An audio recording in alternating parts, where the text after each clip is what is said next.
Donc Paul Charvet, donc je suis le président de l'association Rencontre qui anime le lieu des Sablons de Saint-François à La Vernat. Il y a une histoire à ce lieu qui aujourd'hui vit toujours, mais une histoire particulière. Il faisait partie d'un grand domaine, d'un château, le château de Maimbray sur Verneuil-le-Chétif, donc qui existe toujours, mais qui n'est plus la propriété du diocèse, où vivait, avant la guerre de 14, un couple, un monsieur et une dame, dont le monsieur a été mobilisé les premiers jours de la guerre de 14 et a été tué dans les premiers jours. Donc la personne, la veuve, a décidé, peut-être de chagrin ou autre, de tourner un petit peu la page de ce lieu dans lequel ils avaient dû sûrement être très heureux, on le pense. Et donc elle a décidé de donner ce château au diocèse du Mans, qui en a fait un séminaire d'aînés, c'est-à-dire à l'époque il y avait un certain nombre d'hommes qui se posaient la question de la vocation tardivement. Donc il fallait un petit peu une formation entre guillemets un peu accélérée, et donc il y avait lieu dans ce lieu où il y avait à la fois des professeurs, il y avait des religieuses qui assuraient la bonne tenue de la maison et le ravitaillement, je suppose, pour que les séminaristes soient bien nourris. Voilà, et ce séminaire s'est appelé Sainte-Thérèse. Sainte-Thérèse par rapport à se mettre sous la protection de Sainte-Thérèse de l'Enfant Jésus, patronne des missions, comme chacun sait, et donc qui a une vocation plus particulière par rapport à tous ces hommes et ces femmes qui veulent s'engager dans la vie religieuse, quoi. Et puis, bon, bien sûr, ce séminaire a fonctionné pendant un certain nombre d'années, je crois, environ, je n'ai pas d'exactitude, mais dans les années 50, les derniers prêtres qui sont sortis de ce séminaire. Et donc, après, le diocèse a décidé de se séparer du château, sans doute parce qu'il n'y avait pas d'objet particulier ou de besoin particulier pour le diocèse. Et donc, mais par contre, il a gardé les dépendances, à la fois pour avoir un petit lieu ouvert pour faire des retraites de première communion, des enfants du catéchisme venaient sur le coin, et puis aussi pendant l'été, notamment la paroisse Saint-Benoît du Mans, qui était à l'époque, le quartier Saint-Benoît et le Vieux-Mans n'était pas ce qu'il est aujourd'hui, c'est-à-dire c'était un quartier très pauvre, où il y avait donc une paroisse, la paroisse Saint-Benoît, et puis il y avait également des religieux de Saint-Vincent-de-Paul qui étaient implantés et qui organisaient chaque été une colonie de vacances. Et ça a fonctionné pendant plusieurs années comme ça. Les enfants, des personnes m'ont montré les photos, on voit effectivement un certain nombre d'enfants jouer dans ce lieu où il y avait comme 8 hectares, il y a 8 hectares de bois, et puis quelques petits bâtiments pour coucher voilà, un certain nombre d'enfants et de moniteurs et de monitrices, quoi. Après ça, c'est tombé un petit peu en désuétude, donc dans les années 70, la Mission de France, donc la Mission de France qui est née pendant la guerre, donc en disant que la France était une terre de mission, et donc un certain nombre je ne sais plus quel évêque a mis en route le diocèse de la Mission de France, donc des prêtres qui s'engageaient dans le travail, mais aussi à être présents sur des secteurs ou des coins plutôt déchristianisés, hein. Et donc le Sud-Sarthe n'était pas à l'époque très christianisé, ou c'était déchristianisé, donc ils se sont installés sur ce lieu. Certains, ils y ont travaillé, ils ont eu des emplois salariés, soit dans le monde agricole, soit dans le monde de l'artisanat, et puis ils ont surtout organisé ce lieu pour qu'il accueille des familles avec des enfants, pour vivre un temps, entre guillemets, des week-ends spirituels, familiales, des week-ends d'échange sur la vie de l'époque, hein. Voilà, et donc il y a un certain nombre de personnes du Mans qui sont encore témoins de cette époque. Et puis petit à petit, bon, les prêtres ont vieilli, certains sont partis, et puis le dernier, Jean-Marie Fallou, était là jusqu'en 2015, quelques temps après son départ, il est décédé dans une maison de retraite. Voilà.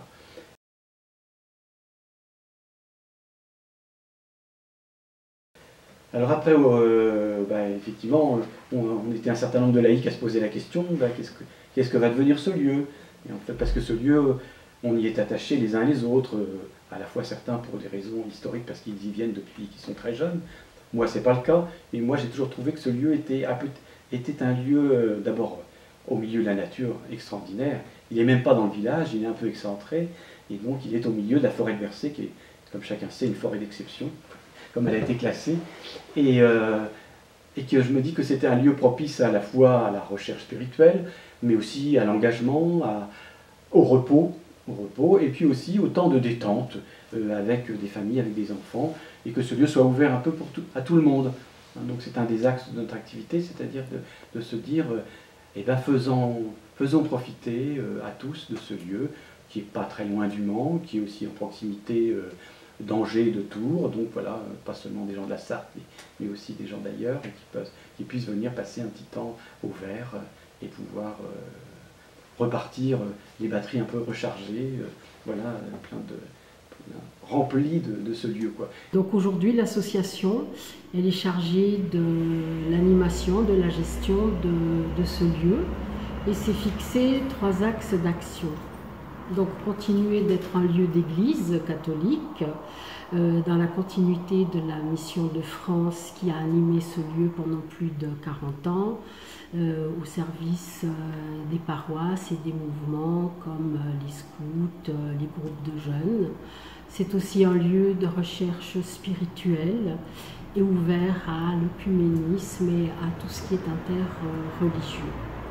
En partenariat avec d'autres associations, nous travaillons pour le développement personnel. Alors ça peut être l'anéagramme, ça peut être les constellations familiales. Nous organisons aussi des périodes de diète, donc pas de jeûne, mais faire attention à la nourriture, se relier à ce qui est au-dessus de nous. Nous sommes aussi un lieu de convergence locale pour toutes les personnes qui ont le souci de la protection de la nature, de notre environnement, puisque c'est cette terre qui nous permet de vivre et que nous essayons d'y faire le plus attention possible. Nous avons une manifestation qui s'appelle Festinature toutes les années avec des thèmes différents. Alors cette année c'était la perte des haies et des oiseaux, mais à cause du confinement ça n'a pas pu avoir lieu. Nous sommes aussi un lieu d'accueil pour toutes les personnes vivant dans des situations précaires. Nous essayons d'accueillir les personnes qui ont besoin de se retirer, de se reposer, de se retrouver. Nous accueillons aussi des migrants, des réfugiés qui viennent travailler chez Monsieur et Madame Pousse pour la récolte des pommes. Alors ils logent ici pendant 2-3 semaines, le temps de leur travail. Alors nous profitons aussi souvent que possible de nous retrouver ici, parce que d'abord nous sommes une équipe très soudée et que nous avons vraiment plaisir à passer du temps ensemble, et que c'est un lieu qui est très agréable, c'est un lieu paisible, un lieu où on peut se ressourcer, c'est un lieu où on se sent bien et où il fait bon vivre, il fait bon passer du temps, et je ne peux que le recommander aux personnes qui ont envie de prendre un peu de recul, de se reposer, de venir passer un week-end de détente. C'est un lieu qui est fait pour ça. Nous avons aussi 8 hectares de forêt qui permettent vraiment cette détente. C'est un endroit paisible et serein.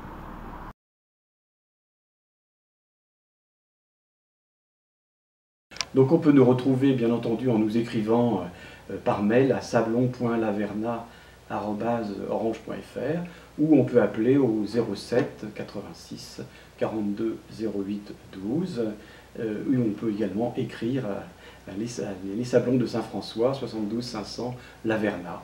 On sera très heureux de donner des informations ou d'accueillir ceux qui veulent venir aussi pour un séjour individuel dans ce lieu.